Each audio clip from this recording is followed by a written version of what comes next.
Hey everybody, this is Al with El Rey Collection, and today we're going to talk about some epic cardboard of Alfredo Di Stefano, the Blond Arrow.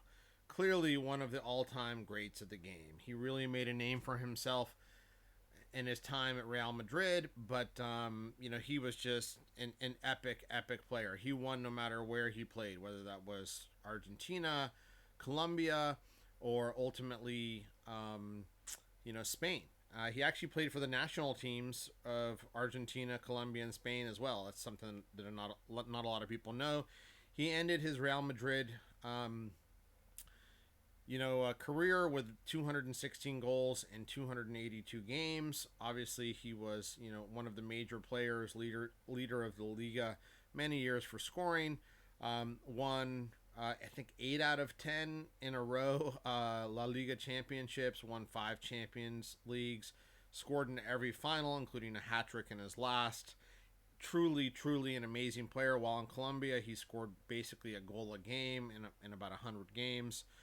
Won lots of championships there, and even won some early in his career.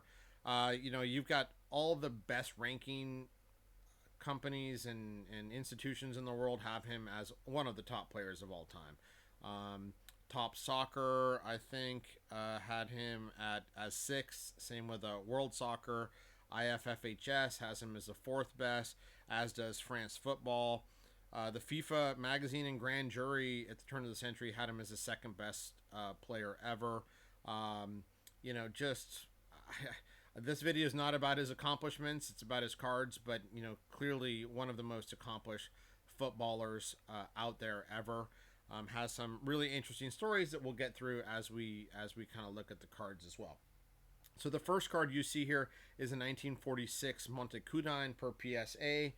Me and a bunch of my collecting friends over the years have spent a lot of time looking at these cards, and I think the consensus from us now is that these are likely 1947 to 1950 issues.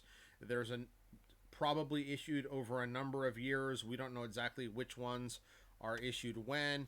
There are a number of variations both on the front and the back. So here on this front, you see he's in a white jersey. Here in this one, you'll see he has a white jersey with a little bit of red, even though PSA calls this a white jersey. And then there's one where there's even more red on his jersey. The backs have different types of stamps. This is a Montecudine black one. There's some green ones, so there's some variations with the backs. But those are probably the first collectible, and you can get those out there. I know a lot of Americans have problems with circular pog-like cards, but one of the things I love about the Argentine cards is the diversity of shapes, and the circle is one of the most classics of Argentine issues, and you just got to get comfortable with them. These are super rare, amazing cardboard issues, issued like any other card. So I love these, and I love the different shapes and diversity of the Argentine cards and stickers. The next one is the Revancha, 1949 Revancha. Just absolutely beautiful. If I had to pick one Di Stefano card that I wanted to keep in my collection forever, this may be it. It's obviously early. He's in his river kit, and it's just beautiful. These were our hand cut from a magazine, kind of like the record for Pele 1958 and many other ones. But that doesn't really take away much from it for me. It's intended to be cut. I have a few others from the series, but this is a pretty rare card. I've only seen one other in a holder in my collecting career. Now, this one is a very special one and not very well known to most people. This is the 1949 50 Titan, and you can see.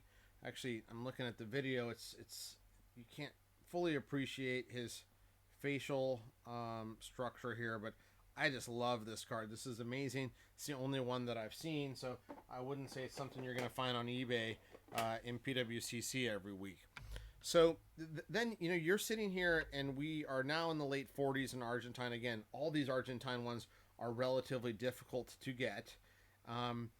But then he goes, there's a strike in the Argentine league, and many of the key players, including Di Stefano, I think he goes with Pedernera, to to Colombia and plays for a club by the name of Millonarios, and he is dominant there. They win the league. I think he's there 3 or 4 years.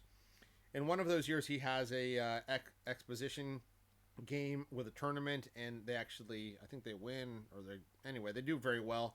And Real Madrid, makes an offer, somehow works out between him and them and Barca, and he ultimately came, a member of Real Madrid, and he, almost like you say, the rest is history. He makes his debut for Real Madrid in the fall of 1953, and then we get a plethora of cards and stickers issued by Spanish makers, everything from detergent companies to saffron manufacturers to chocolates to caramels. I mean, everywhere. Because football's so popular, they are just taking advantage of the popularity of the sport and using it to promote everything, like you would typically see here maybe in baseball in the United States, which has a long history of promotion. So the great news is starting 1953, there's a lot of really gettable Di Stefano cards. Go to Todo Colección and search, you're going to find some. Now, you're going to have to get used to the things that these aren't going to be in great condition, the vast majority of them, but early collectibles from early on in his career are amazing. The Argentine ones, if you get one, amazing, but it's just hard to find them. I mean, maybe you can find a Montecudan on PWCC, but it's not overly likely, unless you have really deep pockets, you're going to get some of these early Di Stefanos, and I've never found anything from his time at Millonarios in Colombia. So, and plus, he was the star with Real Madrid, so let's celebrate these 1953 cards as they deserve to be. One of the first one, I'll show you some of the more uncommon ones, but there's so many cards, and this video could last like 2 hours, me talking about cards. I don't own them all, but I love this one. This is a little Caramelos Toss. You can see his facial structure. I like these small little cards. I always had to have a certain bit of a bias towards these. Here's another one, Figuras. Look at it's in terrible condition, but I love, you can see the imagery. He's already, at this point, what is he, like 27? He's really kind of coming into his prime. A lot of these smaller issues are going to be a lot of different ones of these, all with different backs. This is a Pulios Cromos. A lot of the Spanish ones, since they were meant to be pasted into albums, are also going to have blank backs. Personally, I have a big preference for, printed backs, but, this is how they were issued. This is going to seem common to a lot of people, and a lot of people are going to say, wow, isn't that the Termo? It looks like the Termo, uses the same image, has the same design, but this is the Bruguera, who's a prolific issuer of cards and stickers throughout this time. And how you can tell the difference is really, really quite easy. Number one, it's a thinner stock than the Termo, and number two, it is wider. It always has borders on the side, white borders, whereas the Termo doesn't. And then most importantly, it has the famous blank backs. So that's the Bruguera. Of course, the much more better known card is the Termo. Again, same image, but you can see Termo here, and I think PSA calls those Caramelos Pectorales. Fine. Call it what you want. I call it Termo. And then you've got a lot of these FHHR. Look at that. I just love the image on that. It's amazing. It's a blank back, but this is just a great card. FHAR, it has a bunch of different sporting scenes on it. One of my super favorite tiny cards. I always like these tiny cards. This is from a detergent company, like I was mentioning earlier, Platin, Ederman Detergentes, where if you flip it over, you can see they are the champions of detergents, right? Just like Real Madrid ends up being champions. So Real Madrid also, before Di Stefano arrived, had a really cruddy stretch. They hadn't won really anything in 20 years, and then he shows up and they win 8 out of the next 10 La Ligas. Here's the blue Platina Derman. There's also different backs on these as well. Different slight differences in the text of advertising. I'm a bit of a nerd like that. I try to collect them all like Pokemon. Here's a Ruiz Romero, who may be one of the top 5 most beautiful cards with this border, this green border, just so artistic. Love this. So also love that image. There's Spain also has a number of way cards similar to what Italy has. And in these weigh cards, normally you go to the supermarket and you're going to weigh your, whatever, your spinach, and you put it in a bag, and then you click it in a machine that tells it, hey, on this date, this is how much it weighed. And that's the way you'd pay for your groceries. Um, these have blank backs. Normally they would have a stamp on them. So these are very common in Italy and Spain about that time. A kind of uncommon card. You may look at this and go, oh my God, that doesn't look like him. No, it doesn't, because it's actually two different players. Depending on how you position it, you can see them. Unfortunately, this one, the Gansa, which is, by the way, a huge Spanish international, his pink kind of overwhelms the Di Stefano blue, which you can kind of see there at an angle, hopefully. Pretty unique blank back card. Lots of fun with that one. Again, Bruguera has issues pretty much every year. This is the 1954 one as we start to roll into the 1954s. A lot of theirs are blank back or just have a real small writing on the back with maybe a player name or a number. These I just love. Look at this green sepia on the Agra cards. It's so nice. I just love the simplicity of this one. This is Agra. It comes from the Campeones del Fútbol album. We've got, this one, which is Temporada Real Madrid. No, I think that's the wrong name, actually. But you can just get a sense for the diversity of the cards that are out there. One of my personal psychedelic ones that I felt like belongs more in the 60s than the 50s is this Ruiz Romero issue. Look at the colors on that. Just the craziness. I just love it. Insane. This is kind of the height of the Real Madrid, dominance. These have got to be my list of favorites. These La Colonial chocolates. Oh, these are great. So there's a 1954-55 and a 1955-56 of these. And then there's two sizes. There's a large size and a small size. So you can look at this and look at that beautiful back. Oh, love it. Chocolates La Colonial. So here's the smaller version. Different back on this one. Just gorgeous. Love these cards. Love them. So then you've got this Bruguera. I love these too. With the little psychedelic dots around it. 1957 Bruguera again. These are blank backs. So I there's so many great Di Stefanos to collect out of Spain in the 1950s. Here's a Mirror Sport. I think you've seen this of other, players. And I love how they say Joker on it. I don't know why. Usually I don't like trading card type cards, but this particular one called to me. Spain also has a few kind of these fun artistic ones where they paste their head onto some artwork. Again, blank back, which is, the most typical. And then all these Ruiz Romeros are small. I think they're all factory cut, but they're kind of wavy cut. Like maybe they're thin, so you can kind of imagine a guillotine going down, and as they go through thin paper, they kind of off cut. I don't think these are hand cut at all these blank backs, but I do think that they're certainly nice collectibles you can get really affordably still. Here's a 1958 Gráficas Nilo. Again, the different images, so good. Di Stefano cards are absolutely hugely underrated in my opinion, and those of us that have listened with Bill at Collect Football, we're constantly trumpeting this. This is a mislabel. I think this is 1961 Heinerle, right? So with soccer slabs, like I say all over, be very, very careful about just trusting anything on a soccer slab blindly. There's a lot of differences of opinion.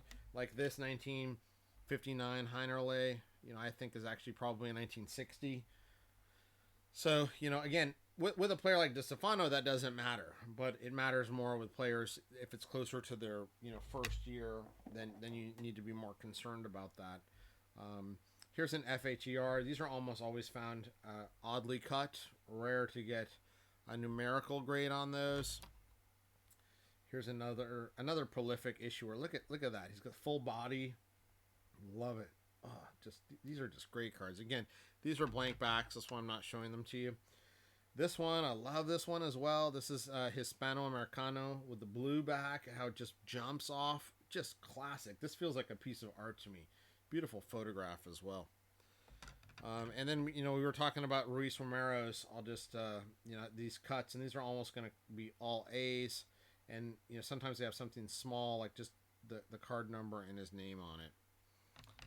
I love this one. This is the Jornada Deportivo, right? So this is just great, simplistic. I mean, and what a beautiful one. Like, if you can pick these cards up inexpensively, I mean, this is just beautiful. I don't know why you wouldn't. I mean, if you're a soccer collector, he almost nearly, if you're an Argentine collector, a Spain collector, or a Real Madrid collector, I mean, these are just must have, or just a top 10 collector. Love these issues. This is, the Italian issues, the EDI issues, beautiful backs. There's different versions of this, a blank back and other ones. I'm sure lots of people have seen these Lampos. He ended up playing for the Spanish national team, as I mentioned. Just such an important player. I just think it's funny he played for Argentina, Colombia, and Spain. Here's the Naninas. Just love the colors on these. 5, and that's pretty impressive. Hadn't really noted that. More Brugueras. Look at the colors. Obviously I went, as you're seeing, I went pretty deep in collecting him. I find any card of his I would like to be an owner of. Here's the Siams. These come in, remember, they come in plastic backs, for those of you who've seen some, and cardboard backs. The cardboard backs are usually rarer in my experience. Here's Chocolate Simon. This card is interesting because it also talks about when he was kidnapped in 1963 and held for ransom for a couple of days when they were in Colombia for an exhibition game. So this one's kind of unique. I mean, how many top players have been kidnapped? Not many. And this one talks, a little bit about that story. So that's obviously very scary and tragic. He did get recovered, obviously, though. And then here's another FHER, with some nice buildings behind. I love it. That's the National Museum, which I believe is the Prado. Here you have, and he kind of belongs in a museum. I love that. 1963 Panini. So after you go from the 50s, he becomes an international superstar. He starts appearing on anything that's from all over the world. We've seen or we'll see some German ones. Here's obviously Italy. It just branches out beyond Spain. So you've got here, as I was just mentioning, in German, really nice unstuck Fußball album, Sicker Verlag. He's obviously in these sets. These are so hard to get in high grade. A 5.5. As this is in his home country again. They're issuing these in Argentina. This super fun set, one of my fun all-time sets. The Crack Campeones. Again, super hard to get in nice grades like this. This is a 4.5, and you're like, oh, is that? Yeah, most of them are 1s and 2s. And then you kind of, towards the end of his, I mean, he's done with his career here. You still get people celebrating him. This particular one, top sellers out of Italy from the 1970s. And then, Ídolos. This is a set out of Uruguay. Really beautiful set that just kind of celebrates the great player that Di Stefano was. He won Ballon d'Or in 57, 59. He was actually awarded the Super Ballon d'Or in 1989, which was a special award just because of his importance generally to the global game. And I think most people kind of see him as one of the most elite players to ever play the game. And, I think that making him a priority in any collection is clearly something that I have done. And I hope that if you find him interesting and his cards interesting, you'll smash that like button. You will also subscribe, and you will look to see, more videos that I make of some of the most important soccer cards and stickers of some of the most important players. So hope you have enjoyed this, and looking forward to the next one.